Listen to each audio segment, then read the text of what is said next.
इमरान खान का अगला मैदान मर्दान। जुमेरात को तख्त भाई रेलवे स्टेशन पर जलसा होगा।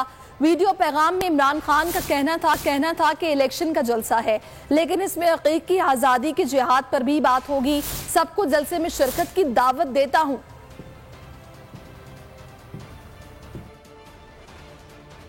इंशाअल्लाह तख्त भाई में जलसा करने आ रहा हूँ और ये हमारे इलेक्शंस का जलसा है और ये तख्त भाई रेलवे स्टेशन पे होगा। तो मैं आप सबको दावत देता हूँ जलसे में आएँ और शिरकत करें, क्योंकि ये सिर्फ इलेक्शन की भी बात नहीं मैंने करनी, हकीकी आज़ादी की जो हमारी जहाद है उसकी भी मैं मंजिल, रास्ता,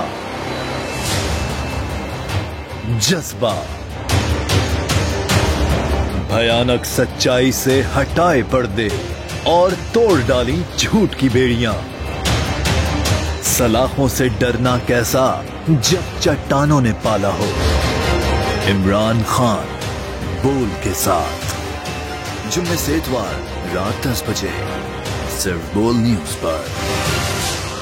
सबसे ज्यादा व्यूज, सबसे ज्यादा रील्स और सबसे ज्यादा रेटिंग के साथ बोल अब भी नंबर 1 पोजीशन पर बरकरार। अगर आपको ये वीडियो पसंद आई है तो हमारे चैनल को सब्सक्राइब कीजिए और बेल आइकन पर क्लिक कीजिए। सब्सक्राइब करें और बेल दबाएं ताकि कोई खबर रह न जाए।